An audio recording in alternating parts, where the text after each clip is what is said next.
Halo, semangat pagi teman-teman. Kita dari Coach Shop. We go, you go. Oke, kembali di pembahasan berpikir dan berjiwa besar dari bukunya David J. Schwartz.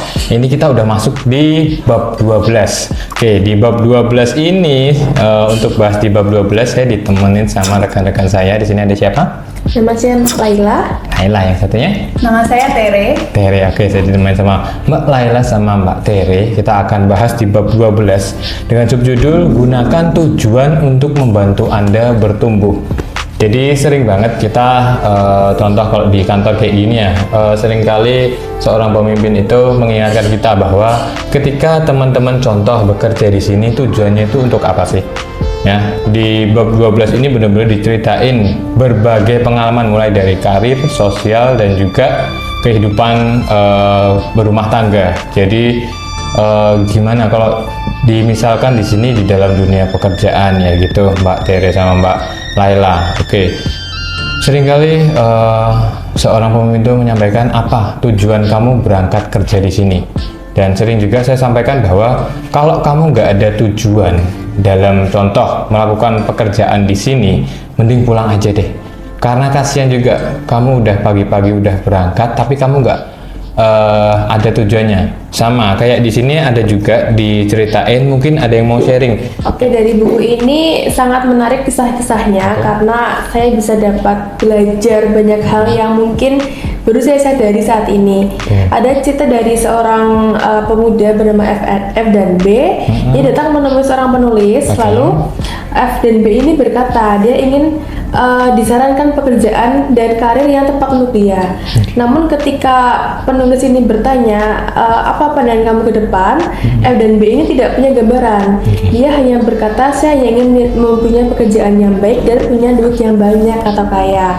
Kemudian penulis ini berkata ketika kita tidak punya tujuan, ibarat kita sedang membeli tiket pesawat, namun kita minta saran kepada petugas tiket untuk menanyakan saya ingin tiket, tapi kita tidak tahu mau kemana. Jadi ibaratnya kita seperti buta jalan, buta arah, dan tidak punya tujuan yang tepat. Oke, good.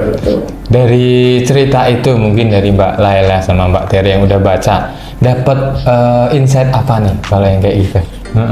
Kalau saya dari buku yang saya baca ini, saya belajar bahwa semua hal itu harus direalisasikan. Nah, seperti halnya tujuan. Jadi tujuan itu bukan sekedar mimpi, tapi tujuan itu juga merupakan sarana, cita-cita, dan mimpi yang harus diwujudkan.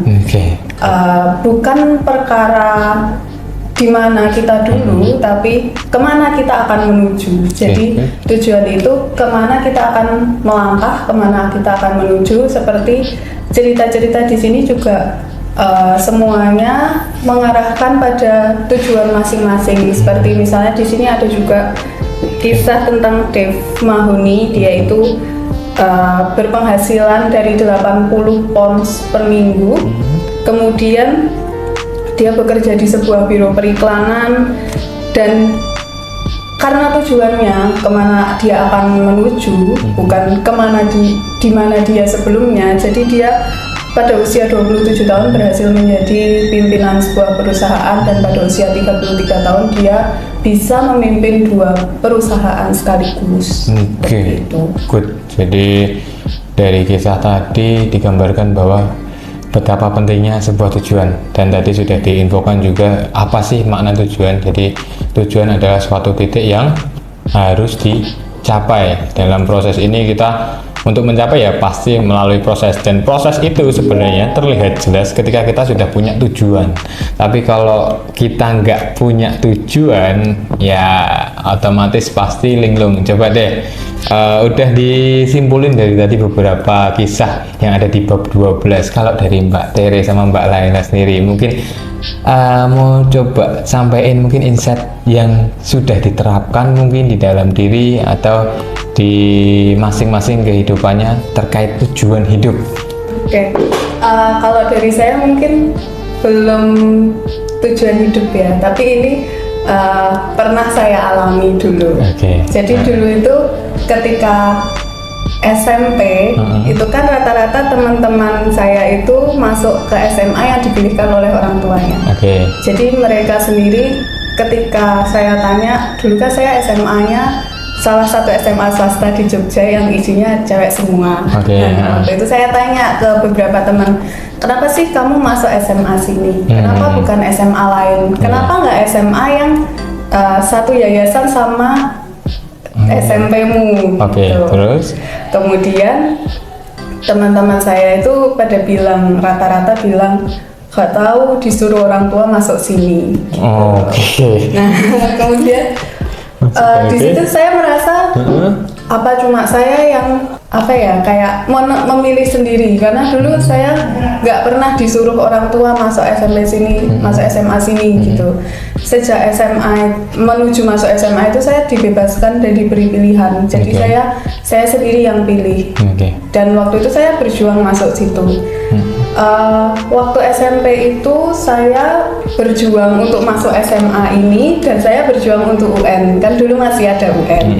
Nah itu waktu itu ketika ada persiapan UN itu ada kayak pembinaan rohani gitu. Kemudian di situ diminta untuk menulis pengen dapat NEM berapa. Nah waktu itu saya mungkin terkesan nggak realistis gitu. Jadi saya tulis waktu itu NEM-nya 38 kalau nggak salah. Kan maksimal 40 zaman segitu SMP itu. Terus saya tulis 38 dan karena saya udah punya tujuan, saya pingin NEM 38. Jadi saya belajar mati-matian, dan meskipun saya akhirnya nggak bisa sampai NEM 38, meskipun saya waktu itu NEM-nya cuma 35 kalau nggak salah. Dan itu tidak jadi hal yang mengecewakan karena saya sudah mengusahakan semua yang saya bisa, mengusahakan yang terbaik yang bisa saya lakukan. Oke, lanjut yang tadi bahas di bab 12. Sekarang kita coba mau dengerin sih kalau dari Mbak Laila sendiri. Tadi kan udah disampaikan Mbak Tere udah coba buat goal, ternyata di SMP dulu udah pernah punya goal pengen dapat NEM 3,8 dan tercapai 3,5.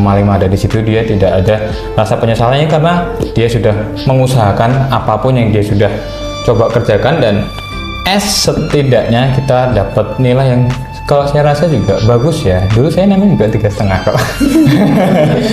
3,5, dan itu menurut saya juga bagus bandingkan teman-teman yang lain pun, bahkan ada yang dapat 2,9 dan sebagainya. Dan ketika mau masuk sekolah menengah atas juga pada kebingungan. Oke, kalau dari Mbak Laila sendiri, dari gunakan tujuan untuk membantu Anda bertumbuh, kira-kira ada nggak sih cerita? Terus di sini kan udah dijelasin juga di bagian akhir itu ada yang namanya pedoman perbaikan. Jadi setelah kita menemukan goal kita, apa sih yang mau dicapai 5 tahun ke depan, 10 tahun ke depan, ketika sudah punya goal atau tujuan, kita juga dibimbing bagaimana cara untuk memperbaiki diri kita. Coba saya kasih contoh dulu yang ada di buku nih. Antara Anda sekarang dan juga contoh 5 tahun ke depan atau 10 tahun ke depan. Yang pertama, menghentikan kebiasaan ini. Sarannya adalah menunda kebiasaan menunda, dihilangkan, menghilangkan kebiasaan menggunakan bahasa yang negatif, kemudian menonton TV lebih dari 60 menit per hari. Kalau dulu pakainya masih TV, sekarang HP ya, dan enggak 60 menit sehari, sekarang udah 8 jam sehari ya HP, iya nggak? Nggak sampai. Saya nggak sampai 8 jam. Nggak sampai sih Pak. Kalau di jumlah 12 jam. Oke. Menghentikan kebiasaan bergosip. Terus ada tips juga menguasai kebiasaan ini. Contohnya memeriksa penampilan saya di pagi hari, merencanakan kerja setiap hari pada malam sebelumnya, kemudian memuji orang pada setiap kesempatan yang mungkin, lalu menaikkan nilai diri saya di hadapan, contoh dalam pekerjaan, di hadapan atasan dengan cara ya melakukan pekerjaan dengan baik, kemudian belajar lebih banyak mengenai perusahaan. Kalau dari Mbak Laila sendiri, kira-kira ada contohnya nggak dari pedoman perbaikan 30 hari ini? Saya cerita sedikit tentang kisah saya dulu ya Pak. Boleh. Yaitu dulu kan saya ikut les renang dan dibimbing oleh Bapak Ibu sebagai calon atlet renang. Nah itu membuat saya terbiasa bekerja dengan target karena renang itu sendiri kan sebenarnya kita punya timing, base timing kita ya, base time kita tuh berapa. Jadi per hari latihan, per minggu latihan itu saya harus ditargetkan. Hari ini harus bisa berapa detik turunnya gitu. Nah itu dari SD saya mulai latihan renang hingga akhirnya sampai SMA. Dari SD saya sudah bisa merencanakan kira-kira saya ingin menjadi atlet seperti apa ketika SMA nanti. Nah itu akhirnya dengan latihan yang rutin hampir 5 kali seminggu, 6 kali seminggu tiap hari, akhirnya alhamdulillah di umur 15 tahun saya berhasil menjadi atlet terbaik putri di gaya punggung di DIY Jawa Bali. Nah terus itu satu target yang saya sudah mimpikan sejak lama dan targetkan dari SD sampai SMA. Jadi menurut saya target atau tujuan itu sangat penting karena tanpa target kita tuh bisa melenceng. Bahkan dengan target saja kita sering ke distract dengan hal-hal lainnya, apalagi jika tanpa target. Lalu setelah itu juga alhamdulillah masuk UNIF juga dengan bantuan nilai prestasi dari renang itu sendiri. Jadi hasil dari target yang sudah saya rasakan itu sangat-sangat istilahnya manis rasanya seperti itu. Ternyata di sebelah kita ada atlet renang juga, mantan atlet renang mungkin ya. Ya nggak ada masalah. Udah bisa berapa kali bolak-balik Mbak? Kalau boleh cerita di atlet renang itu? Kalau bolak-balik itu sebenarnya banyak Pak, karena setiap latihan tuh paling nggak targetnya sekitar 3.000 meter. Jadi bayangin aja tuh. 3.000 meter kita suruh jalan atau lari juga males sih biasanya. Ini renang loh. Ini renang Mbak. Mbak Tere bisa renang nggak? Enggak Pak. Saya bisa gaya batu atau siput di pinggiran kolam renang. Jangan salah loh, gaya batu itu juga ada tekniknya loh. Kita ngabisin napas dulu, nggak cuma tenggelam itu udah keadaan mati. Tapi kalau gaya batu ya ini maaf, aku juga nggak berani ngomong banyak sih di depan atlet. Kalau gaya batu itu setahu saya ya kita habisin udara yang ada di tubuh kita supaya kita bisa nyelam sampai di bawah. Kalau nggak salah itu ya Mbak atlet ya. Kurang lebih itu. Terus dari contoh yang tadi Mbak Laila sudah contohkan, kira-kira ada nggak yang tadi saya sampaikan pedoman perbaikan dalam yaitu menuju goals to be atlet? Ada yang dikurangin mungkin waktu nongkrongnya hilang kan? Tentunya ada banget karena pelatih saya sendiri itu sangat menekankan disiplin. Jadi ketika coach saya berkata A, B, C, D, E hari ini target paling nggak 4.500 meter. Salah satu bimbingan atau didikan dari coach saya adalah tidak boleh mengeluh ketika ditargetkan sebuah target. Jadi ketika kita mendapatkan sebuah target yang memang besar, hal pertama yang kita harus lakukan adalah menerima, mengafirmasi diri sendiri. Jadi bukan menolak, bukan membantah, bukan aduh susah, aduh bakalan sulit ini, enggak. Karena itu sebenarnya cuma memblocking istilahnya semangat atau cara kita buat mencapai target tersebut. Karena sebenarnya ketika kita sudah mengonfirmasi target dan kita berkata iya bisa, maka otak kita ini akan mencari cara gimana ya caranya biar bisa gitu. Jadi hal yang paling besar adalah tidak boleh berkata menolak atau istilahnya memblocking dan juga menunda-nunda tentunya. Karena latihan sendiri kan pasti nggak cuma di darat, di air, karena harus pakai pemanasan, terus biasanya juga harus sepeda, bahkan ada juga program futsal. Dan ketika di rumah pun kita ditargetkan buat tetap terus gerak, gak boleh sampai kita diam. Maka hal pertama yang nggak boleh kita lakukan adalah menunda-nunda, karena itu hanya akan istilahnya membuat target itu hanya akan terus terlambat, kita akan mencapainya seperti itu. Rasanya lengkap ya, udah cukup lengkap sekali. Gimana cerita dari Mbak Tere sama Mbak Laila terkait gunakan tujuan untuk membantu Anda bertumbuh. Tadi contohnya udah dari NEM, tujuannya sekian, dan ini juga dari tadi ternyata pernah juga ditargetkan berenang bolak-balik itu sampai 4.500 meter. Iya. Capek juga ya. Nggak boleh bilang capek ya. Ya, kalau capek itu pasti bayaran kita mau menentukan target itu pasti capek, dan tadi cukup insight juga. Jadi mungkin perlu ya disampaikan ke teman-teman kalau ada target yang belum dan lain sebagainya. Nggak boleh ngeluh. Oke, kalau dulu mungkin di waktu ya jadi atlet dan sebagainya kita masih sangat tidak berorientasi, contoh di dunia kerja itu dengan uang, tapi sekarang mungkin sudah merealisasikan dengan uang. Dan percaya aja di bab 12 ini juga disampaikan di halaman terakhirnya itu bahwa kita tak perlu berfokus pada hasil, karena yang di terakhir itu disampaikan kata-katanya, coba saya sampaikan saja biar nggak salah. Oke, orang bijaksana akan menjadi majikan dari pikirannya, sedangkan orang bodoh akan menjadi budaknya. Oke, good. Mungkin sebelum kita tutup terkait review dari bab 12 di buku Berpikir dan Berjiwa Besar, Mbak Tere atau Mbak Laila. Kalau dari saya yang paling penting buat saya di bab 12 ini adalah bagaimana tujuan itu harus di-set, bukan sekedar tujuan besok, tapi untuk jangka panjang juga, terutama dalam kehidupan. Dan hal-hal yang sekiranya bisa mendukung tujuan itu seperti tidak pesimis, kemudian tidak hanya mengandalkan jaminan, takut berkompetisi dan lain sebagainya, itu harus dihilangkan dan harus diinvestasikan pada hal-hal yang baik, terutama pada pendidikan, pada gagasan dan lain sebagainya, supaya bisa mendukung tujuan ini terrealisasikan. Oke, good. Terima kasih Mbak Tere. Dari tujuan ini saya sangat meyakini bahwa sebenarnya dalam meraih tujuan itu sangat erat hubungannya dengan optimis, yakin. Karena bagi saya tujuan itu tidak akan mungkin pernah tercapai ketika kita tidak yakin dengan diri sendiri. Maka hal yang ingin saya tegaskan kepada teman-teman sekalian adalah untuk terus yakin dan jangan sampai meragukan diri sendiri bahwa kita ini lemah atau hal-hal negatif lainnya kita buang.